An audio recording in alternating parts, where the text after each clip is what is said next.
Assalamualaikum warahmatullahi wabarakatuh. Memasuki episode ke-87. Persoalan yang saya bahas adalah keragaman metode studi Islam. Seorang pemikir Islam terkemuka dari Al-Jazair, yaitu Muhammad Argon, mengatakan bahwa kajian Islam akhir-akhir ini perlu mengembangkan analisis kritis modern terhadap isu-isu sentral yang masih dipertentangkan oleh berbagai madhab dan sekte sepanjang periode klasik dan masa-masa pertumbuhan. Akan tetapi para sarjana tidak dipersiapkan untuk memadukan beberapa metode dengan epistemologi kritis. Mereka lebih suka mempraktekkan sesuatu yang dipresentasikan oleh orang yang sudah populer.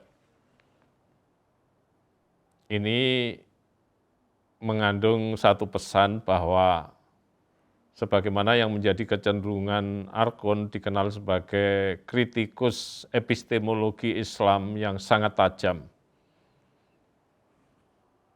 Maka kritik-kritik epistemologis itu yang tentu diharapkan untuk membongkar kelemahan-kelemahan dari studi Islam itu sendiri dan kemudian menawarkan sebuah solusi yang bisa menjadi alternatif. Nah, tetapi sarjana-sarjana Islam tidak dipersiapkan ke arah sana sehingga itu masih menjadi harapan dan belum menjadi kenyataan pada kecenderungan sekarang ini. Sebaliknya kecenderungan dari sarjana-sarjana Islam justru lebih mempraktekkan sesuatu yang dipresentasikan oleh orang yang sudah populer. Ada kecenderungan untuk mengikuti orang-orang yang sudah populer, untuk meminati pemikiran-pemikiran orang-orang yang sudah populer, tetapi kurang ada etikat yang kuat untuk membangun satu model pemikiran sendiri yang justru akan disosialisasikan pada orang lain. Selanjutnya Pak Mukti Ali mengatakan bahwa dalam mempelajari Islam tidak bisa dipilih satu metode saja lantaran Islam bukan agama monodimensi. Islam bukan agama yang hanya didasarkan pada intuisi mistis manusia dan terbatas pada relasi manusia dengan Tuhan. Nah, kita menyadari memang itu satu keniscayaan bahwa Islam itu memiliki kandungan yang betul-betul multidimensional atau aspektual. Sehingga dibutuhkan bukan hanya beberapa, tetapi berbagai metode dalam memahami Islam, mempelajari Islam, mendalami Islam, mengembangkan Islam, dan lain sebagainya. Kembali Pak Mukti Ali mengatakan bahwa lantaran Islam merupakan agama, metode yang digunakan pasti lebih dari satu karena memiliki lebih dari satu tuntutan. Pertama, memahami Tuhan dengan mempergunakan metode filosofis. Yang kedua, membahas kehidupan manusia dengan lingkungan di bumi, menggunakan metode ilmu-ilmu humaniora.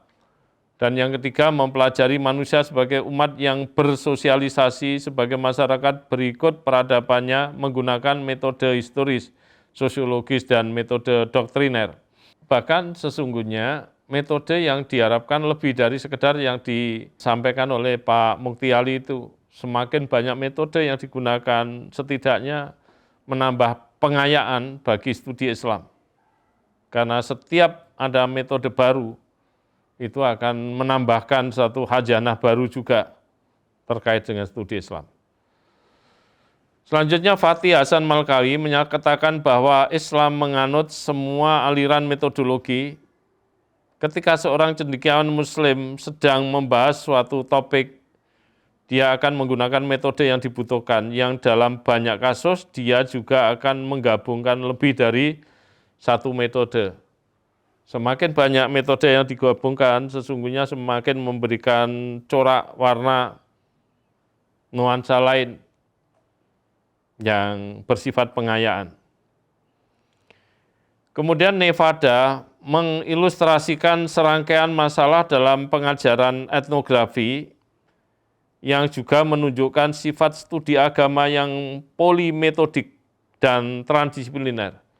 Sifat ini sangat sesuai dengan tujuan pedagogi yang berorientasi pada proses dalam kaitannya dengan hasil pembelajaran. Ini memahamkan kepada kita bahwa masalah dalam pembelajaran etnografi yang cukup rumit karena melibatkan beberapa atau banyak metode yang coba dilakukan penggabungan atau pemaduan.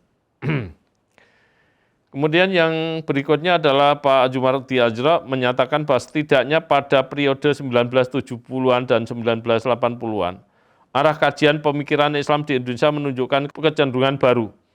Kecenderungan baru ini lazimnya terjadi pada dua tingkat, yaitu tingkat kelembagaan dan tingkat substansi pemikiran Islam itu sendiri. Dan era itu memang merupakan awal era kebangkitan intelektual Islam di Indonesia yang dilanjutkan era 90-an, kira-kira 3 dasawarsa, tahun 1970-an, 1980-an, dan 1990-an. Bahkan Pak Kunto pernah mengatakan bahwa era 1990-an dalam konteks dan kasus Indonesia, Islam sebagai ilmu menjadi kajian yang paling maju pada saat itu. Selanjutnya Pak Azra menyatakan bahwa pada tingkat institusional, kecenderungan baru itu tampak melalui kemunculan lembaga-lembaga baru yang melakukan kajian untuk mengembangkan dan memperbarui pemikiran Islam, bahkan juga memperbarui institusi dan pranata-pranata Islam. Banyak pasca sarjana dibuka baik di PTKIN maupun di PTKIS, baik pada level S2 maupun S3. Itu sebagai lembaga yang kehadirannya baru dalam rangka juga mengembangkan metode dalam mengkaji Islam itu. Kemudian Koko Abdul Qadir menyatakan bahwa berbagai macam pendekatan dalam studi Islam itu telah menumbuhkan metode studi Islam sebagai berikut. Pertama, metode diakronik, yaitu mempelajari Islam dengan menonjolkan aspek sejarah. Kitab Asbabun Nuzul maupun kitab Asbabul Wurud itu sangat menonjolkan aspek sejarah, apalagi kitab-kitab sejarah. Kedua adalah metode sinkronik analitis, yaitu mempelajari Islam yang memberikan kemampuan analisis teoritis yang sangat bermanfaat bagi perkembangan keimanan dan metode intelektual umat Islam. Yang ketiga, metode problem solving, yakni mempelajari Islam yang mengajak pemeluknya berlatih menghadapi berbagai masalah ilmu pengetahuan berikut mencari solusinya. Yang keempat, metode empiris, yaitu mempelajari Islam yang memungkinkan umat Islam mempelajari ajarannya melalui proses realisasi, aktualisasi, dan internalisasi norma-norma serta kaidah Islam. Melalui suatu proses aplikasi yang menimbulkan interaksi sosial, kemudian merumuskan proses interaktif dan sistem norma baru. Sementara yang kelima adalah metode deduktif-induktif, yaitu metode memahami Islam dengan cara menyusun kaidah secara logis dan filosofis, kemudian mengaplikasikan kaidah itu untuk menentukan masalah-masalah yang dihadapi. Selanjutnya, Toto Suharto menyatakan bahwa mustahil mampu memahami Islam secara baik jika mengabaikan proses sejarahnya yang panjang. Oleh karena itu dibutuhkan model kajian Islam yang makin ilmiah.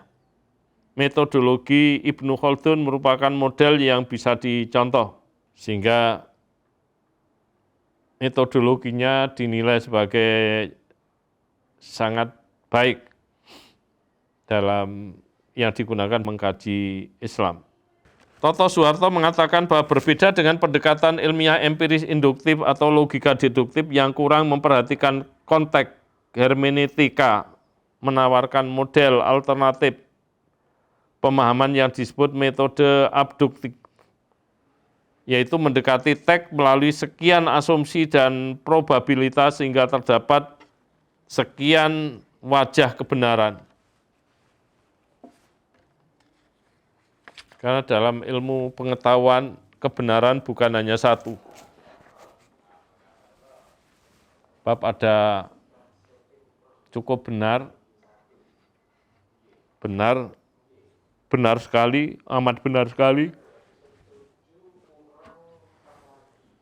sampai pada tingkat yang paling tinggi, yaitu kebenaran sejati yang dimiliki oleh Tuhan itu. Demikian saya akhiri ihdinas siratal mustaqim. Assalamualaikum warahmatullahi wabarakatuh.